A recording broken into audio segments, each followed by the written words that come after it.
TV Fox 17. And now your host, Dr. James Haney. Thank you and welcome to the show this morning.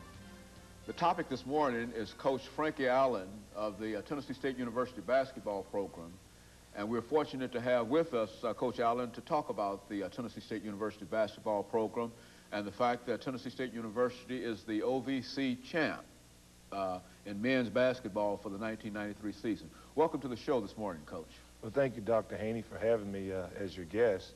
Yeah, we were very fortunate last year to capture the first OVC championship, and then we were participating in the NCAA, and it was the first time that Tennessee State University had represented the Ohio Valley Conference in the NCAA, and it was the first ever conference championship in any sport since Tennessee State has been in the Ohio Valley Conference.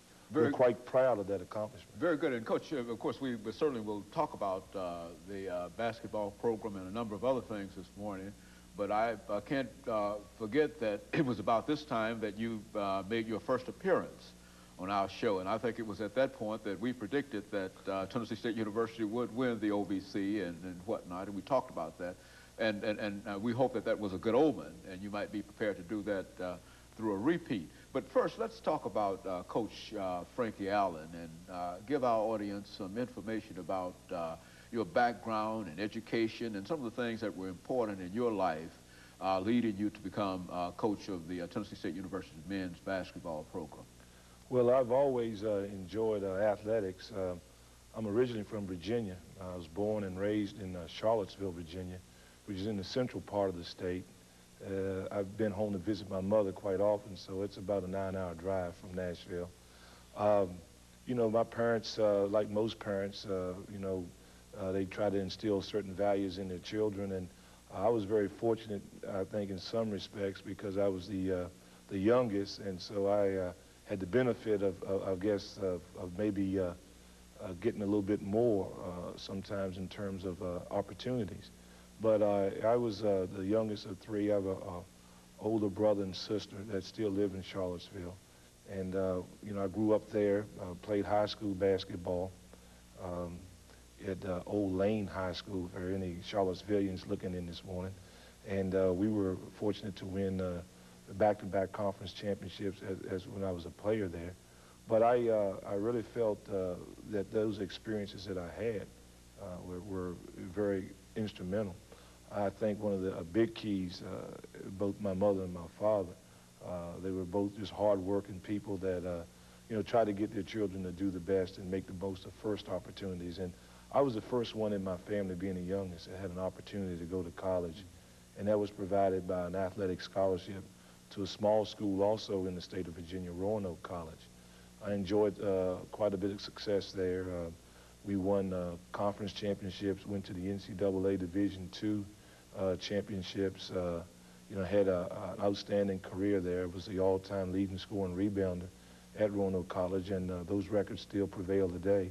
Also the all-time leading scorer in the state of Virginia for all of college basketball. So, you know, I had some great success there, and I really appreciate the fact that, like I said, my parents were able to instill in me the value of making the most of your first opportunities. And I think those things opened a lot of doors for me.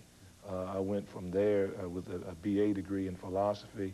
I worked toward a master's degree in athletic administration at Virginia Tech, where I coached for 15 years. I was an assistant coach at Virginia Tech for 11 years. Our teams enjoyed great success. The last 4 years of that 15-year stint, I was the head coach, where I was Metro Conference Coach of the Year, and enjoyed a great deal of success, having coached 2 players that are now playing in the professional ranks. And then after that, I was called upon by Dr. Hefner, who's the president at Tennessee State University, as you well know, and he wanted to upgrade his basketball program. I thought the situation here was very inviting, very intriguing. The possibilities to be good were all here, and the support from the president right down through the athletic administration made this a very attractive job. So, you know, I moved to Nashville a couple of years ago, and of course we've had some outstanding success this past year. Our first year we built with our recruiting. I had an outstanding staff of assistant coaches, Ricardo Patton, who's since left me and moved on to another school, Gary White, who's since left me and moved on to another school, Coach Greg O'Brien, who's still with me, and I've added another assistant coach this year, a young man by the name of Charles Ramsey, and we're trying to carry on the tradition of Tennessee State basketball that was once a very proud and a very rich tradition. Fell on some hard times, but I think we've rekindled the spirit, the enthusiasm, and we're looking forward to another successful year with our basketball program at Tennessee State University. And of course, Coach, I think you've been picked #1 by the media to repeat your success of last year.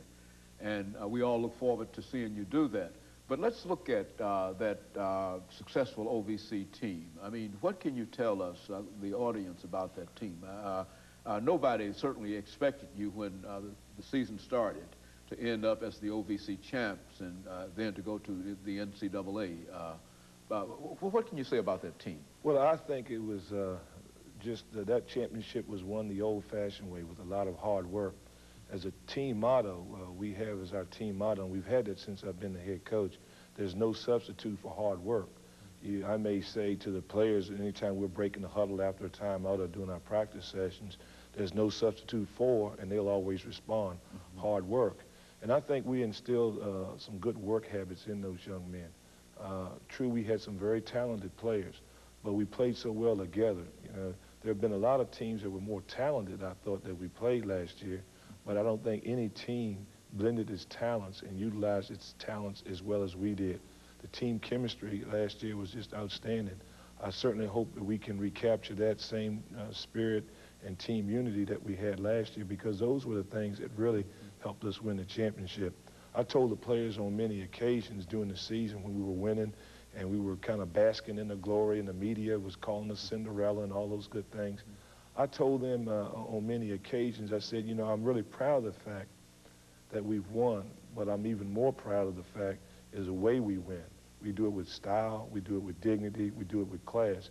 And I think we made everybody last year that was connected with Tennessee State University very proud of this basketball team and its program, because I thought we represented ourselves and the university in the way and manner that the university had been accustomed to for so many years.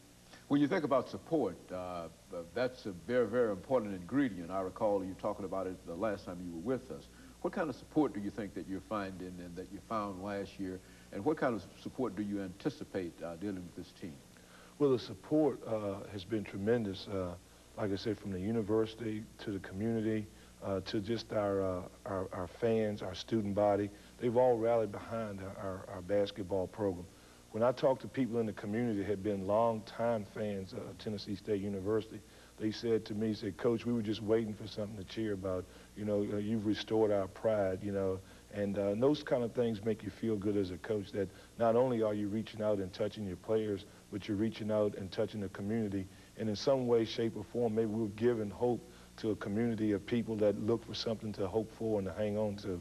And I think a lot of times as coaches, we don't realize the importance that our overall program or what success will do for the overall program or for the overall university. And the support has been tremendous, and I really feel that it will continue. Our season ticket sales are up. They're still available over at the ticket office. Mr. Carl Pillow, we've got, some great home games. We've got a brand new floor last year that we played on, that we were undefeated on that floor. The Gentry Center is a showplace. I mean, we've had people now that have worked extremely hard, to get the building to look like a building of old, where, you had people coming in and being able to find the correct seats. The entire building has been repainted, and it really looks good over there. And it's been a lot of hard work and a lot of effort from a lot of people, and the building and the grounds crew, to people like Gerald McRae, who's in charge of the Gentry Center. They've taken pride in doing those things. So when you see that product of a basketball team out there on the floor, Dr. Haney, there's a lot of things that go in, that are involved in it. There's been a lot of people, so quote-unquote, behind the scenes that have done a tremendous job of supporting this basketball team and supporting this basketball program. And I just want to say, to the people in the Nashville community, come out and support this team. Yeah, well, last year we were Cinderella, but I think this year we're a team that's going to be ranked #1, that's going to have to defend this championship, and sometimes having that support, they're visible at the game, being vocal. You know, those are the things that help you win a lot of those close ball games, and those are the ones you need to win to repeat as champions. Coach, looking over that last year's team and the incoming team, why don't you give us some information in terms of some of the players that won't be with you this coming season and some of the players that will be there, and what has happened to, I think you mentioned earlier that you placed 2 young men in the NBA. Why don't you give us some information in reference to that so that we can sort of keep our eyes open for that?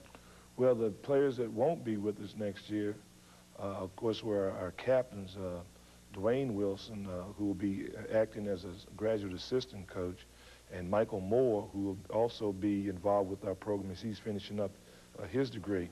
Those 2 contributed a great deal. Michael started every game for us, got a lot of rebounds, played tremendous on the defensive end, and was a kind of a mainstay with the program. He was recruited by former coaches before I got here, but he was the only one that had been recruited by the former coaches that stuck it out, and I'm really proud of the fact that he made a great contribution to our program. The players that will be returning are all OVC Player of the Year. Carlos Rogers, a 6'11" center. He averaged 20 points and about 12 rebounds and almost 4 block shots a game. Another all-OVC performer, Monty Wilson, was Freshman of the Year last year. He averaged in double figures in points and about 8 or 9 rebounds. He's just going to be a sophomore. We're looking for Monty to really pick up the slack and even become a better player. Timmy Horton last year was second-team all-OVC. Started every game since he's been here at either the point guard or the second guard. A tremendous defender, one of the great workers that we have. He leads by example. Every day Timmy comes out there on the floor, whether it's practice or game, he gives you 110%. Also, Curtis Davis made the all-tournament team last year up at Lexington, Kentucky. He's coming back for his sophomore year. But we weren't a team of individuals. We had a lot of people that contributed a great deal. You know, Neil Jones started some at the point guard. When our starting point guard, Greg Watkins, was out, both of those guys did a great job at the point guard position. They're both returning. We also feel that we'll get, you know, great support from people off the bench like John Ruffin and Royce Gurnell. Those people last year that played a tremendous role in what we would call a reserve duty. Those guys were outstanding out there for us last year. I can't say enough about them. Curtis Jenkins, who was injured most of the year, was kind of the inspirational team leader. He would always lead us in prayer. And he's back for his sophomore year, and hopefully he can stay healthy and try to, you know, pick up where he left off before he was injured. And we've added some newcomers to the team that I think will also be a big benefit to us. Locally, we got a young man by the name of Jeff Johnson from Aquinas Junior College. He's 6'8", 245 pounds. We also had played for us last year and did an outstanding job, who's also from Aquinas, Rico Beasley. He was injured most of the year, but down the stretch he became healthy again. He's one of the best purest shooters that we've had at TSU in a long time. Also, we got another newcomer, Chad Davis from out of Chattanooga, who could really be an asset to us because of his abilities. And a young man that's a great athlete by the name of Damon Page. Damon's done an outstanding job in our early practices, one of the top athletes in the area last year when he played at Gallatin High School. So these young men that we have on the team are going to contribute a great deal to the future success of the Tennessee State University basketball program. So there's quite a bit of substance in terms of looking over your lineup and in terms of what you have, the young men that you have returning.